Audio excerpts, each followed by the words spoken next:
अब आगे चलते हैं। लोकतंत्र में सत्ता की साझेदारी क्यों आवश्यक है, इसके बारे में जान लेते हैं। दोनों सही है। इससे समाज के सभी वर्गों को लोगों का हिस्सा सरकार में होती है एवं लोकतंत्र मजबूत होता है। समाज में शांति एवं भाईचारा बनाए रखने के लिए एवं इससे सामाजिक संघर्ष नहीं होता है। अब आगे, लोकतंत्र में सत्ता की साझेदारी ऐसी शासन व्यवस्था होती है जिसमें समाज के प्रत्येक समूह और समुदाय की भागीदारी होती है। सत्ता की साझेदारी से लोकतंत्र का मूल मंत्र है। लोकतंत्र सरकार के प्रत्येक नागरिक की हिस्सेदारी होती है जो भागीदारी के द्वारा ही संभव हो पाती है। लोकतंत्र शासन व्यवस्था में नागरिकों के पास इस बात का अधिकार रहता है कि शासन में तरीकों के बारे में उनसे सलाह ली जाए। लोकतंत्र में सत्ता की साझेदारी जरूरी होने का मुख्य कारण ये भी है कि समाज के हर हिस्से का उचित विकास, भाईचारा बनाए रखना, किसी एक समाज का वर्चस्व सत्ता में ना हो और किसी भी समाज में बहुसंख्यक के आतंक का खतरा न बना रहता है इत्यादि। बहुसंख्यकों का आतंक न केवल अल्पसंख्यक समूह को तबाह करता है बल्कि स्वयं को भी तबाह करता है। अब आगे है, न्यूक्लियन की बंधन ऊर्जा के संबंध में कौन सा कथन सही है, इसके बारे में जानेंगे।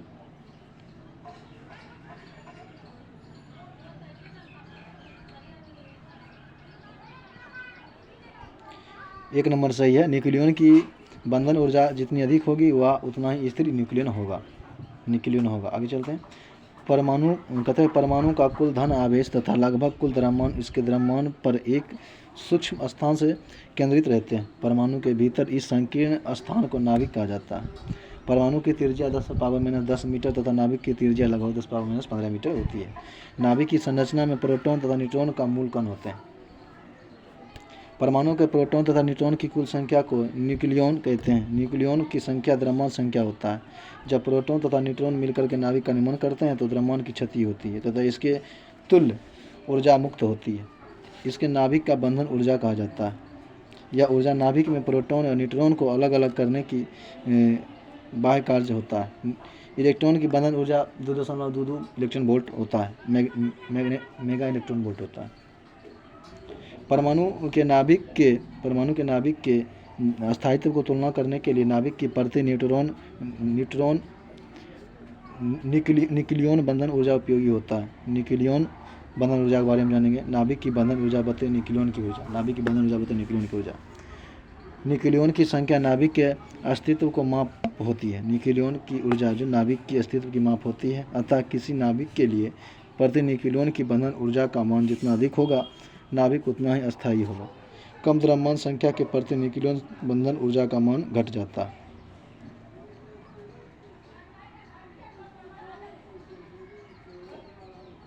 अब आगे रॉलेट एक्ट का पारित किया गया था वर्ष 1919 में, इसके बारे में जानेंगे। कहता है कि भारत में क्रांतिकारी गतिविधियों के दमन के लिए रॉलेट एक्ट लाया गया था। उल्लेखनीय है कि 1917 में सर सिडनी रॉलेट की अध्यक्षता में सोडिसन कमेटी का गठन किया गया था।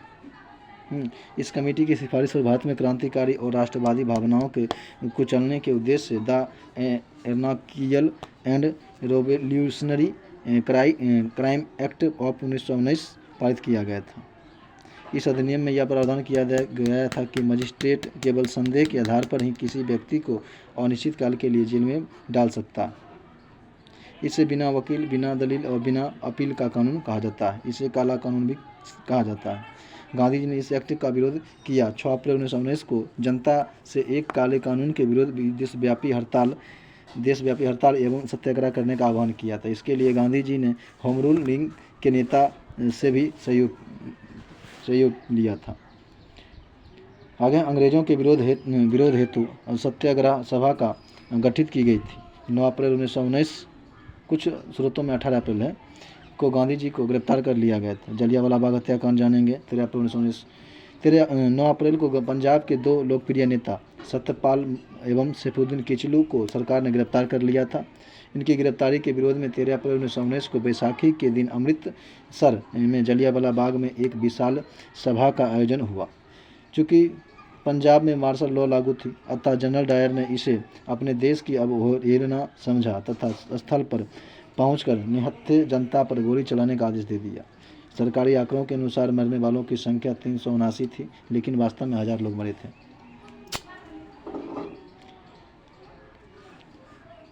गांधी जी को लगा कि कहीं पूरा देश हिंसा की चपेट में न आ जाए, अतः गांधी जी ने 18 अप्रैल 1919 को आंदोलन वापसी की घोषणा कर दी। नरसंहार के विरोध में रविन्द्रनाथ टैगोर ने ब्रिटिश सरकार की दी गई नाइटहुड की उपाधि लौटा दी। शंकर नायर ने वायसराय की कार्यकारी सदस्य से इस्तीफा दे दिया। गांधी जी ने केसरी हिंद की उपाधि लौटा दी। इस हत्याकांड की जांच हेतु कांग्रेस ने मदन मोहन मालवीय की अध्यक्षता में एक समिति का गठित किया था। समिति के अन्य सदस्यों में मोतीलाल नेहरू, महात्मा गांधी और सी.आर. दास थे। आगे चलते हैं।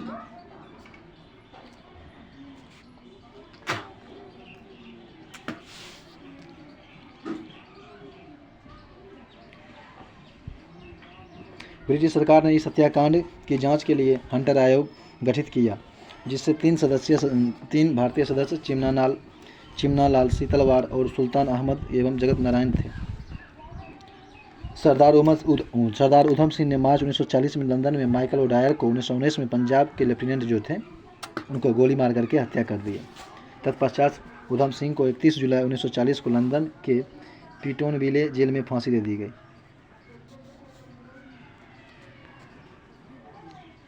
अब आगे है कि हमारे समाज में पुरुष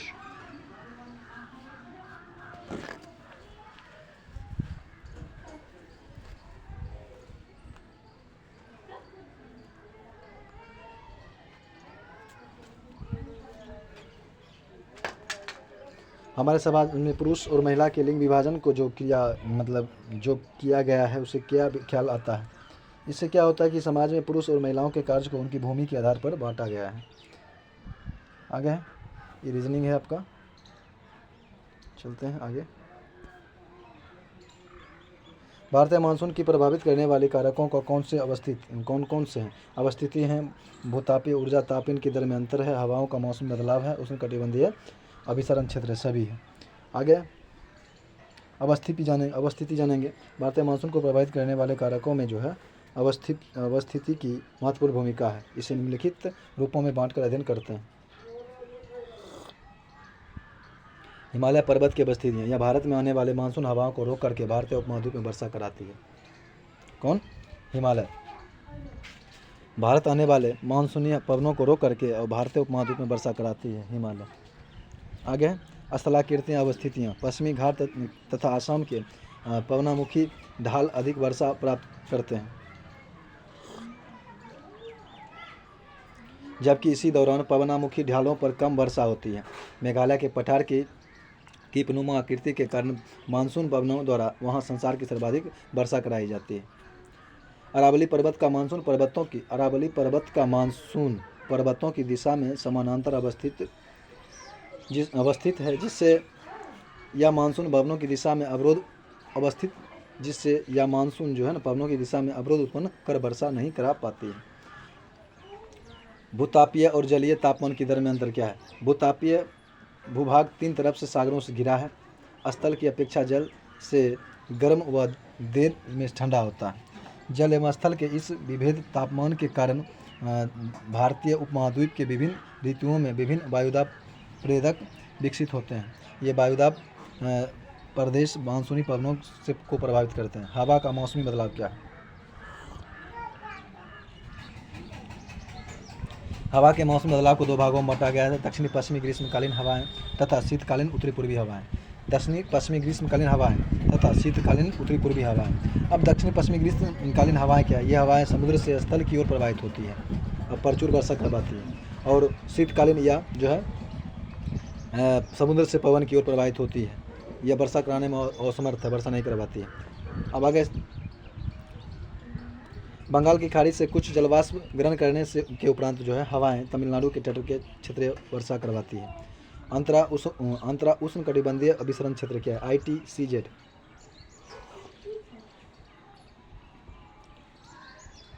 ITCZ भूमध्य रेखा के पास एक गतिशील क्षेत्र है, जहां उत्तरी और दक्षिणी गोलार्ध में आने वाली व्यापारिक पवनें मिलती हैं।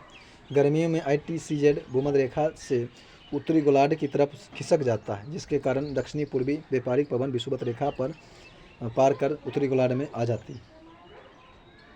आगे चलते हैं।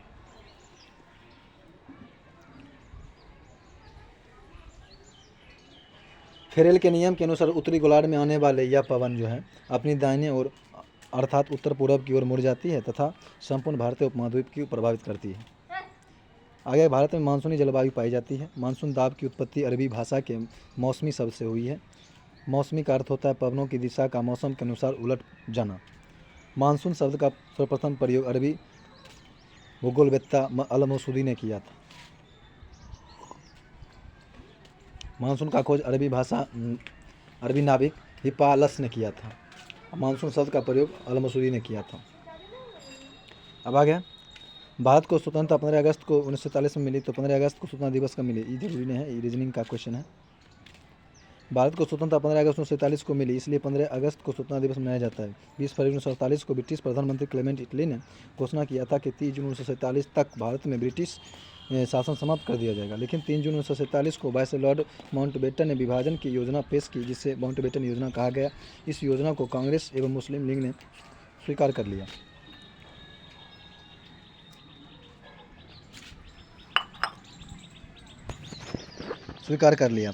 भारतीय स्वतंत्रता विधेयक अधिनियम को ब्रिटिश संसद में 4 जुलाई 1947 को पेश किया गया और 18 जुलाई 1947 को जो है इसे राजशाही की संस्तुति ली गई। यह अधिनियम 15 अगस्त 1947 को लागू हुआ। आगे चलते हैं। किसी बसीय खाद्य पदार्थ को खुला छोड़ देने पर ऑक्सीजन के कारण जो गंध और रंग परिवर्तित होता है, इस क्रिया को हम क्या कहते हैं? इसको कहते हैं हम रेसिडिसिटी, यानी कि विकृति गंधिता। किसी बसीय पदार्थ को खुला छोड़ देने पर ऑक्सीजन के कारण गंध एवं रंग परिवर्तित होता है, इस क्रिया को रेसिडिसी कहते हैं।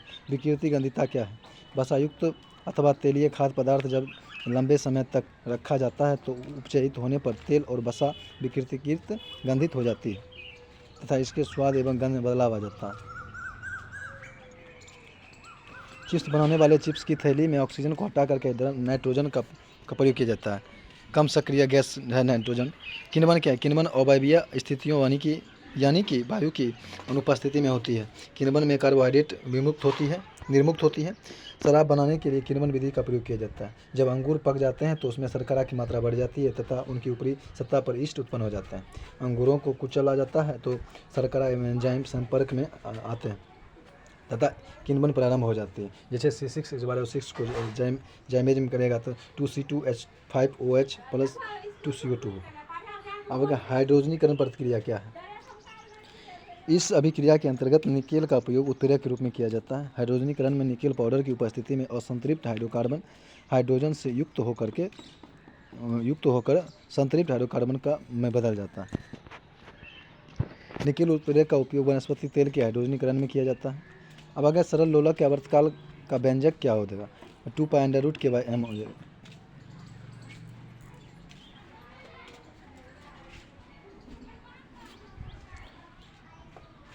डी हो जाएगा 2π√m/k हो जाएगा। आगे चलते हैं।